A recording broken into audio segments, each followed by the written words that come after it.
Si vous venez d'obtenir une admission dans une école publique ou privée, franchement, bravo à vous, hein. C'est un privilège, comme j'aime le dire, hein.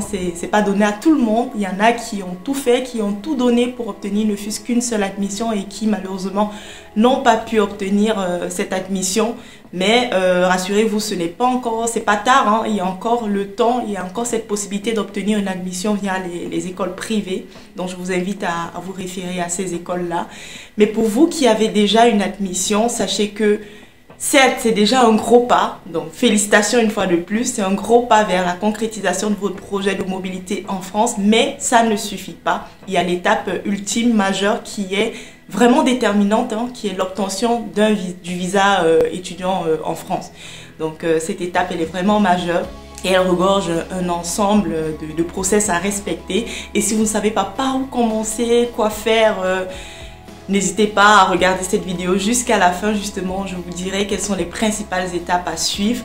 Et du coup, on se retrouve après le générique pour plus d'informations.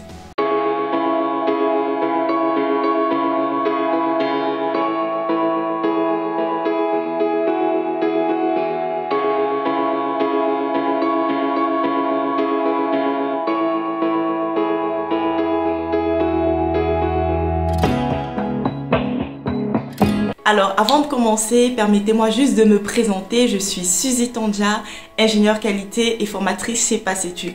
Donc, comme annoncé en début de vidéo, je vous partagerai les principales étapes que vous devez respecter pour obtenir votre visa du premier coup. Oui, c'est possible d'obtenir le visa du premier coup.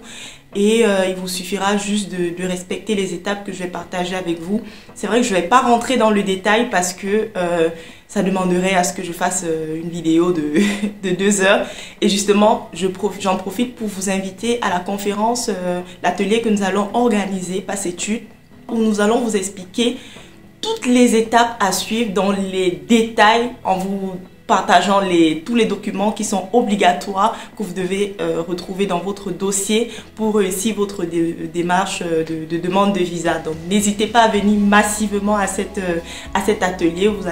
On pourra répondre également à toutes vos questions. Entre temps, si vous avez déjà des questions, n'hésitez pas à les laisser en commentaire de cette vidéo et on se fera le plaisir d'apporter des réponses à vos questions. Donc vous êtes invités à cet atelier. Alors sans plus tarder, revenons à notre sujet. Donc les principales étapes que vous devez savoir, c'est que avant de commencer la procédure de demande de visa, il faut déjà que vous préparez. Donc il y a des documents à préparer et moi j'ai catégorisé toutes ces étapes en, je dirais, grosso modo 4 grandes étapes. Donc on a vraiment la phase administrative où vous devez préparer les documents liés par exemple à tout ce qui est photo, passeport, CNI.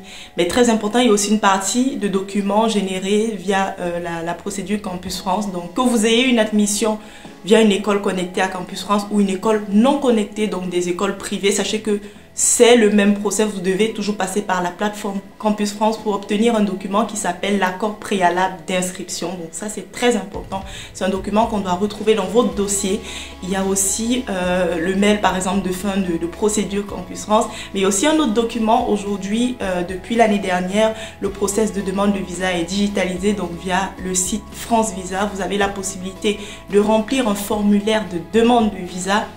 Et ce formulaire, vous avez besoin de ce formulaire pour l'insérer également dans votre dossier.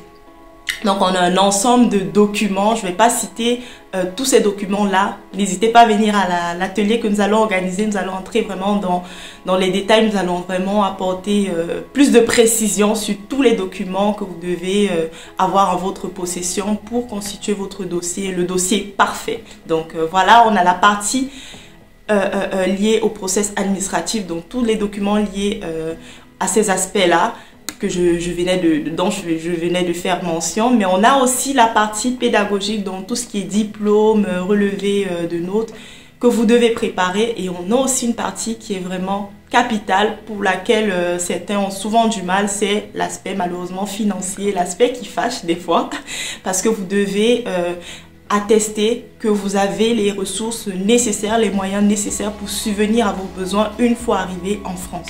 Et le minimum, c'est 615 € par mois. Donc, vous devez avoir un compte, soit un compte bloqué, soit une attestation de virement irrévocable ou encore un garant. Donc ça, on n'hésitera pas de vous expliquer d'apporter plus d'éclaircissements sur ce sujet lors de l'atelier. Donc n'hésitez pas à venir massivement à cet atelier. Donc on a cet aspect financier, et au-delà de l'aspect financier, il y a l'aspect lié au logement. Vous devez également trouver un logement en France.